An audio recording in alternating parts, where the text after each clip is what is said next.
बिस्मिल्लाहिर्रहमानिर्रहीम। अस्सलाम वालेकुम डियर स्टूडेंट्स। बेटे मैं उम्मीद करता हूँ आप लोग खैर आफियत से होंगे। Today dear students we will discuss the scope of agronomy. ठीक है कि वो लोग जो BSc honours agriculture major agronomy के साथ डिग्री करते हैं उनका स्कोप क्या है।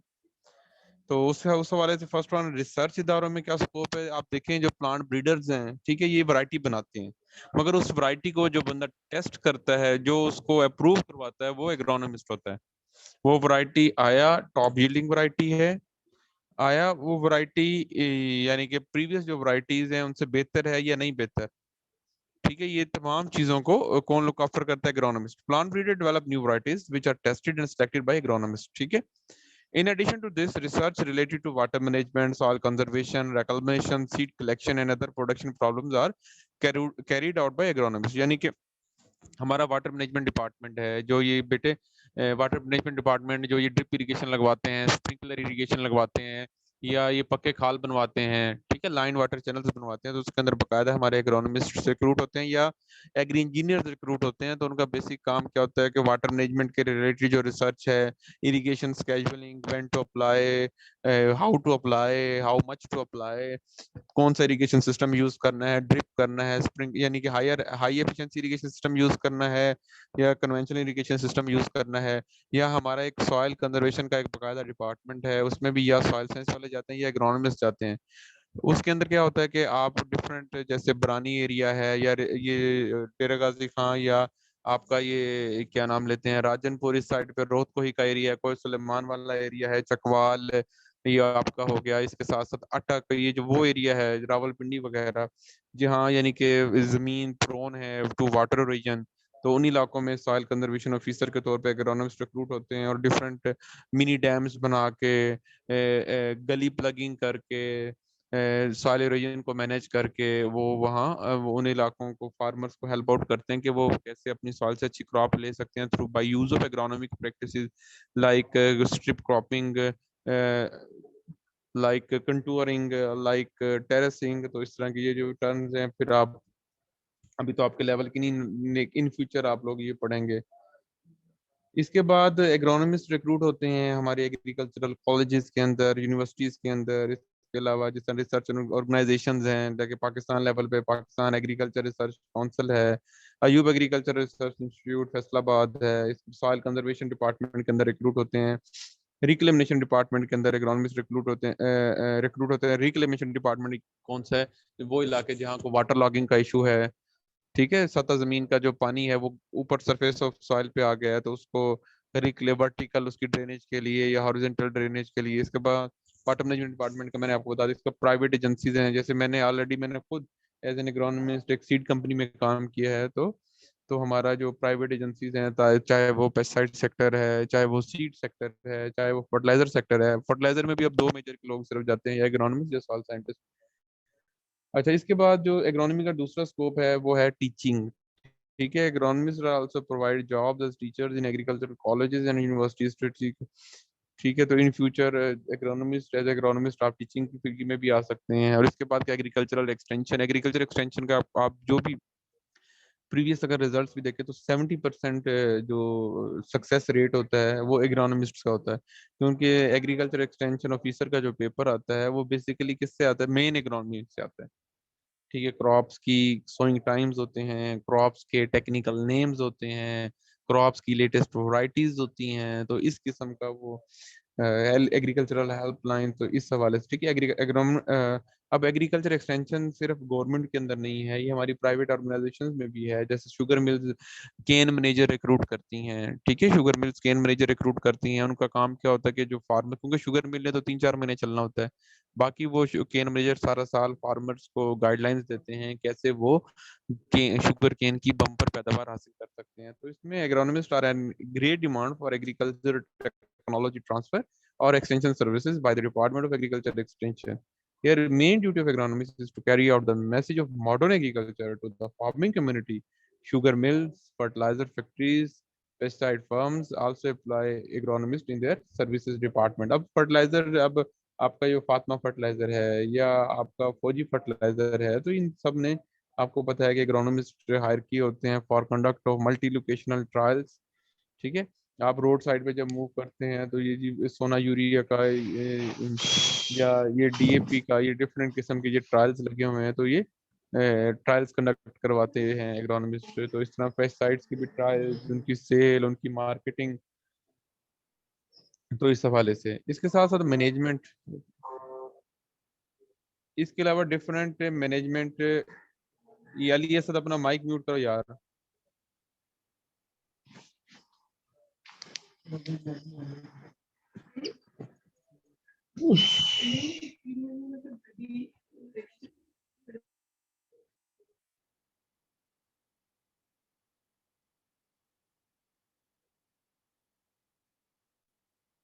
अच्छा जी, इसके साथ साथ जो मैनेजमेंट है, there are lot of opportunities for agronomist the farm manager. ठीक है, आप जिस तरह 3 फॉर्म है वहाँ जो मैनेज कर रहे हैं, असम निसार बाजवा साहब हमारे एग्रोनॉमिस्ट हैं, तो उनकी पता नहीं, आई थिंक तकरीबन 8.5 लाख या 8 लाख पर मंथ सैलरी है। ठीक है, तो गवर्नमेंट फॉर्म्स पे, आपके जो प्राइवेट फॉर्म्स हैं उस पे एग्रोनॉमिस्ट रिक्रूट होते हैं, द फार्म मैनेजर। ठीक है, इस तरह शुगर मिल्स के फॉर्म्स होते हैं, फिर आपकी पेस्टिसाइड फार्म्स होती हैं उनके फॉर्म्स होते हैं, उनको मैनेज करने के लिए या on managerial post in pesticide industry, in fertiliser industry, as a for example area manager, zonal manager, provincial sales manager. तो इस हवाले से भी यानी कि एग्रोनॉमिस्ट अपना रोल प्ले करते हैं ऑन मैनेजरियल पोस्ट। इसके अलावा सेल के अंदर तो है ही है, there is been great demand for trained agronomist in sales and distribution of fertiliser, insecticides and herbicides and seeds. तो इस तरह सेल का तो आपको पता ही है कि जो हमारा सीड सेक्टर है, ये मार्केटिंग जो फर्टिलाइजर सेक्टर है, तो इस सब के अंदर एग्रोनॉमिस्ट का काफी स्कोप है। इसके बाद लॉ इन्फोर्समेंट एजेंसीज के अंदर के for example federal seed certification के अंदर भी एग्रोनॉमिस्ट रिक्रूट होते हैं to check the quality of seed, कि वो सीड जो कोई भी कंपनी, कोई मल्टीनेशनल कंपनी या कोई नेशनल कंपनी कोई सीड को सेल आउट कर रही है, उसको उसके अंदर कोई other weeds, other crop seed तो नहीं मिक्स, उसके अंदर कोई जड़ी बूटियों के सीड तो नहीं मिक्स, उसमें इनर्ट मैटर तो नहीं है। तो जब एग्रोनॉमिस्ट उसकी यानी कि उसको रिपोर्ट करके, उसको टेस्ट करके, पहले एक प्राइमरी सैंपल लिया जाता है, फिर सेकेंडरी, फिर टर्शरी, इस तरह फिर सबमिटेड सैंपल, वर्किंग सैंपल। तो इस तरह वो सैम्पलिंग करके सीड सर्टिफिकेशन ऑफिसर्स होते हैं, कोई भी यानी कि एजेंसी, यानी कि सीड सीड कंपनी, कब कोई भी सीड कंपनी, चाहे वो प्राइवेट हो, चाहे कोई जिस तरह ये पंजाब सीड कारपोरेशन है, गवर्नमेंट हो, कोई लोकल हो या इंटरनेशनल हो, वो उस टाइम तक सीड को सेल नहीं कर सकती जब तक Punjab seed certification and registration department उसको अप्रूव ना करे। तो वहाँ एग्रोनॉमिस्ट हमारे उनके फील्ड विंग के अंदर भी रिक्रूट होते हैं, उनकी लैब्स में भी रिक्रूट होते हैं। तो वो क्या करते हैं, जो डिफरेंट लोकल और मल्टीनेशनल कंपनीज अपनी सीड लॉट्स भिजवाती हैं कि ये आया कि हम इसको ये अप्रूव करवा सकते हैं, ये आया हम इसको सेल कर सकते हैं या नहीं सेल कर सकते। तो वो जो सेल के काबिल होती हैं उनको वो फिर डिफरेंट किस्म के टैग्स इशू करते हैं। वो टैग फिर वो फर्टिलाइजर, वो सीड के बैग के साथ वो टैग भी लगा होता है और फार्मर को पता चलता है कि ये अप्रूव्ड सीड है। इसके अलावा लैंड अप्रेजल, जिस तरह हमारा स्टेटिस्टिक्स डिपार्टमेंट है, एग्रीकल्चर जर्नलिज्म है, जिस तरह डिफरेंट रिसाले वगैरह निकलते हैं। ठीक है, किसान टाइम के नाम से, और भी डिफरेंट किस्म के आपके जो एग्रीकल्चर के किसान घर के नाम से है। इसके साथ साथ ज़राअतनामा है, डिफरेंट एग्रीकल्चर मैगजीन, उसके अंदर भी एग्रोनॉमिस्ट आर्टिकल्स लिखते हैं। तो एग्रीकल्चर जर्नलिज्म की तरफ भी अपॉर्चुनिटीज हैं, क्रॉप एस्टिमेशन की तरफ भी अपॉर्चुनिटीज हैं, लैंड अप्रेजल की तरफ भी अपॉर्चुनिटीज हैं। तो इसके साथ यानी कि बेटे ये बेसिकली एक डाइवर्सिफाइड किस्म का आपका, यानी कि एक एग्रोनॉमी का जो स्कोप है बेसिकली डाइवर्स किस्म का स्कोप है। ठीक है, तो मैं उम्मीद करता हूँ बेटे आपको ये सारा जो आज आपने हमने पढ़ा ये समझ आगे होगा। इस हवाले से किसी भी स्टूडेंट का बेटे अगर कोई क्वेश्चन है तो आप कर सकते हैं।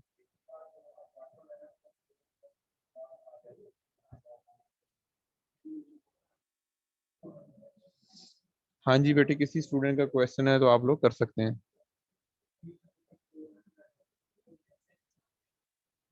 अस्सलाम वालेकुम सर जी। जी वालेकुम सलाम जी बेटे। सर जी रिक्लेमेशन डिपार्टमेंट के बारे में बता दें। रिक्लेमेशन डिपार्टमेंट जब पाकिस्तान के अंदर ना 1960s के अंदर आपका सिंध तास का मुआहदा हुआ, ईस्टर्न रिवर्स का कंट्रोल चला गया इंडिया के पास, वेस्टर्न रिवर्स पाकिस्तान के पास रह गए। उसके बाद क्या हुआ कि यहाँ लिंक कैनाल्स बनाई गई, नहरों का एक जाल बिछाया गया। वो इलाके जिनको ईस्टर्न रिवर्स सैराब करते थे, ठीक है, रावी या सतलुज या जिन इलाकों में सैराब करते थे, वहाँ तो फिर क्या हो जानी थी, खुशहाली हो जानी थी, वो जमीनें बंजर हो जानी थी। वहां फिर लिंक कैनाल्स बना के वहां जब पानी ले जाया गया, जब इतनी नहरें बनी, तो उससे क्या हुआ कि सीपेज के जरिए जो पानी जमीन के अंदर जाता गया और water table Aahista Aahista high हो गया। वाटर टेबल हाई होने की वजह से क्या हो गया कि वहां वाटर लॉगिंग होगी, जमीन की ऊपर की सतह के ऊपर पानी आ गया। उससे क्या हुआ कि वहां कोई फसल नहीं लग सकती थी। इसमें सबसे मेन एग्जांपल मैं फैसलाबाद की दूंगा।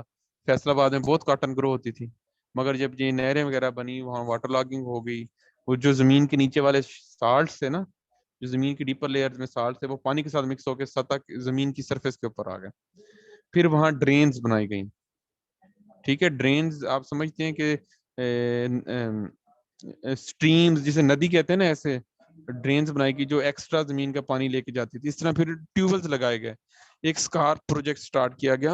उसमें क्या था, जगह जगह इन इलाकों में ट्यूबवेल लगाए गए, जो जमीन का पानी था उसको पंप करके ड्रेन्स में फेंकते थे, और वो पानी फिर आगे जाके दरियाओं में चला जाता था। रिक्लेमेशन डिपार्टमेंट का काम ये था कि जो जो जमीन हमारी एक तो वाटरलॉग हो चुकी है, ठीक है, उसको ठीक करना। उसके अलावा जो हमारी जमीन कलराठी है, शोर ज़दा है, ठीक है, उसके लिए भी फार्मर्स को हेल्प करना कि वो उसको उसको फार्मर्स को कन्विंस करें कि वो जिप्सम यूज करें ताकि उनकी जमीनें ठीक हों, या अपनी जमीन को अच्छी इरिगेशन दें, गुड क्वालिटी वाटर से इरिगेट करें, ताकि जो साल्ट्स रूट जोन के अंदर आ चुके हैं वो वॉश हो जाएं और नीचे वाली जमीन की नीचे की तह में चले जाएं। हाँ जी, समझ आ गई आपको?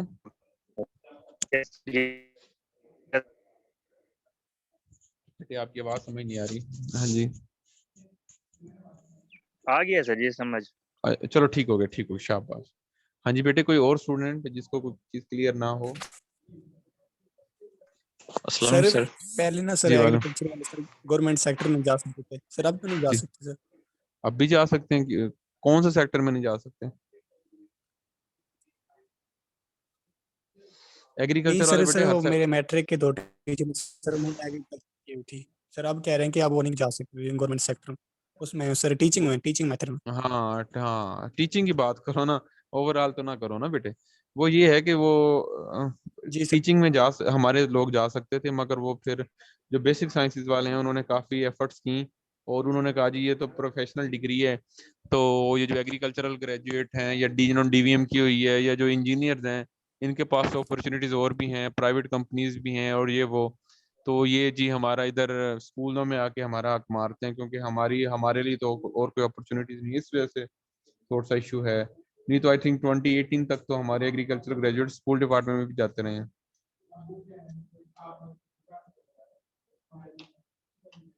हाँ जी, किसी और कोई क्वेश्चन है? सर ये जो अयूब एग्रीकल्चर रिसर्च इंस्टीट्यूट है, ये सिर्फ पंजाब लेवल पे है या एज अ होल पूरे पाकिस्तान पे है? ये पंजाब लेवल पे बेटे। असल में पहले ना लालपुर एक मॉडल चलता था, फिर उसमें ये था कि रिसर्च, एक्सटेंशन और जो यूनिवर्सिटीज वही होती थी। महकमा ज़राअत, वो जो जो बंदा कुछ अरसा ज़राअत ऑफिसर रहता था, फिर वो यूनिवर्सिटी में आके लेक्चरर होता था, फिर कुछ अरसे के लिए वो रिसर्च के दायरे में चला जाता था। यानी कि ये एक ट्राइका चलता था। उससे क्या होता था, जो टीचर होता था जब वो रिसर्च में जाता था, उसे इश्यूज का पता चलता था क्या है। वो एक्सटेंशन में जाता था, ठीक है, एक्सटेंशन वाला ऐसे जब यूनिवर्सिटी में आता था वो बता, तो ऐसे एक ट्राइका चलता था। मगर फिर वो बाद में ये प्रोविंशियल लेवल पे आ गए डिपार्टमेंट्स। तो अयूब एग्रीकल्चर रिसर्च इंस्टीट्यूट जब बना था तो ये पाकिस्तान लेवल पे था, मगर अब हर प्रोविंस के अपने अपने रिसर्च के डिपार्टमेंट हैं। पीआरसी अलबत्ता ये फेडरल लेवल पे है। पीआरसी के अंडर ये आपका एनएआरसी आता है, या ये जिस तरह सीसीआरआई यूनिवर्सिटी के पास है, सेंट्रल कॉटन रिसर्च इंस्टीट्यूट, ये आता है, और इस तरह। हाँ जी, किसी और का बेटे का क्वेश्चन है? माशाल्लाह 40 स्टूडेंट्स आपकी क्लास के मौजूद हैं। दो बाकी सब ने रोजा रखा हुआ है, बोलना नहीं, ये सब कुछ समझ सर आ गया। लॉ इन्फोर्समेंट किया सर। लॉ इन्फोर्समेंट यही है ना कि वो सीड सेक्टर के 2 नंबर जो सीड बेचेगा उसको पकड़ लेना है। कोई किसी को 2 नंबर सीड नहीं बेचने देना, कोई पेस्टिसाइड 2 नंबर की सेल करने देनी, लॉज को इन्फोर्स करवाना है। जब ये फेडरल सीड सर्टिफिकेशन डिपार्टमेंट में एग्रोनॉमिस्ट रिक्रूट होंगे तो इनकी ड्यूटी होगी ना कि ये कोई एडल्टेटेड या अनअप्रूव्ड सीड मार्केट में सेल ना कर सके, उन पे पर्चे कटवाएं, FIR हो। जी सर। जी हाँ जी, और कोई स्टूडेंट? सर ये वैरायटीज अप्रूव कौन करता है? Varieties- सीड्स और वैरायटीज। वैरायटीज जो सीड जो बनते हैं वो जाते हैं नेशनल यूनिफॉर्मिटी यील्ड ट्रायल्स पे। नेशनल यूनिफॉर्मिटी यील्ड ट्रायल्स का मीनिंग ये है कि वो पूरे पाकिस्तान के अंदर वो वैरायटी का सीड डिफरेंट रिसर्च इदारों में भिजवा दिया जाता है। मैं क्लेम करता हूँ जी ये मेरी वैरायटी फॉर एग्जांपल गंदम की है, ये बेस्ट है पहले एग्जिस्टिंग वैरायटीज से, तो उसका सीड क्या होगा कि हमारे डिफरेंट मल्टी लोकेशन पे जो रिसर्च सेंटर्स हैं, जो अडॉप्टिव रिसर्च इंस्टीट्यूट हैं, वहाँ पहुँचा दिया जाता है। वहाँ फिर एग्रोनॉमिस्ट जो होते हैं वो उनका ट्रायल करते हैं, उनको देखते हैं आया ये प्रीवियस एग्जिस्टिंग वैरायटी से बेहतर है, आया इसमें नई बीमारियों के खिलाफ मुदाफियत है, ये वो। तो जब वो उसकी रिपोर्ट सब स्टेशन से अच्छी आती है, ठीक है, तो उसके बाद फिर एक सीड सर्टिफिकेशन कमेटी होती है जिसमें मिनिस्टर एग्रीकल्चर होता है, सेक्रेटरी एग्रीकल्चर होता है, तो वो फिर उसके ऊपर डिसीजन करते हैं कि अप्रूव हो या ना हो। ये आप एक कंटेंट पूरा सीड का है, उसमें आपको पढ़ाया जाएगा। हाँ जी, किसी और स्टूडेंट का बेटे कोई क्वेश्चन है? सर रिसर्च काउंसिल में जो है एवरी प्रोडक्ट की रिसर्च की जाती है, स्पेसिफिक होती है? नहीं, रिसर्च PRC की बात कर रहे हो बेटे आप? जी सर। बेटे PRC के अंदर एग्रीकल्चर के ऊपर यानी क्रॉप्स के ऊपर भी होती है, लाइफ स्टॉक के ऊपर भी फंडिंग करते हैं, और इसके साथ साथ एक्वाकल्चर पे भी करते हैं। यानी कि ओवरऑल एग्रीकल्चर के अंदर अब सिर्फ क्रॉप्स नहीं आती, हमारा लाइफ स्टॉक भी आता है, फिशरीज भी आती है, वो इन सब के लिए वो फंडिंग करते हैं PRC वाले। उनकी जो जी सिस्टर सर। ऑर्गेनाइजेशंस हैं उनके अंदर वो कॉटन पे भी काम कर रहे हैं, वो लोग फिश पे भी कर रहे हैं, लाइफ स्टॉक पे भी कर रहे हैं। जी सर। हाँ जी, कोई और क्वेश्चन बेटे किसी का?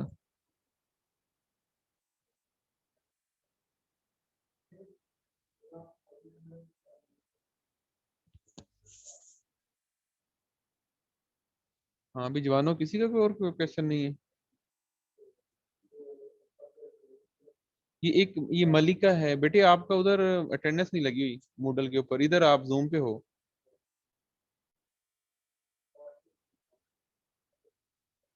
मेरे तो ख्याल इसने वो हेडफोन लगा के एक तरफ ही रखे हुए हैं। आसिम मुश्ताक,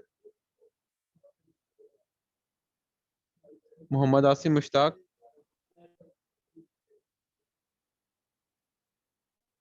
ये भी लगता है सोया हुआ है। बेटे एक आपको बात बताता हूँ, कोर्स तो गुजर ही जाना है, अगर आप मेहनत करेंगे, आप पढ़ेंगे, आपका बेनिफिट है, यकीन माने आपका बेनिफिट है। अगर ऐसे घर में सो के टाइम गुजार लेना है और पीरियड का कोई चीज क्लास के अंदर, कुछ लोग माशाल्लाह आपके अच्छे स्टूडेंट्स हैं जो क्वेश्चनिंग भी कर रहे हैं, जो है मौजूद भी हैं, सर मगर जो सर जी जी जी बेटे सर सॉरी आपकी आवाज नहीं आई थी आप सर, यहाँ कौन? इशू है थोड़ा। सर मलिका। अच्छा बेटे अपनी अटेंडेंस तो लगाओ उधर ना, पिछले हफ्ते आपने अटेंडेंस लगाई थी मूडल पे। सर मैंने वो एरर आ रहा था मेरा, मैं दोबारा ट्राई करूंगी। उसे करो, सर मैं ठीक हो सारी गया। क्लासेस लेती हूँ आपकी। चलो ठीक हो गया बेटे, शाबाश। जी सर। देखिए पार्टिसिपेंट्स कम होते थे, 38 पे आ गए। चलें, किसी और का कोई क्वेश्चन है बेटे? नहीं? चलें ठीक है, अपना खूब ख्याल रखिएगा। ओके बेटे, अल्लाह हाफिज। अल्लाह अल्लाह हाफिज।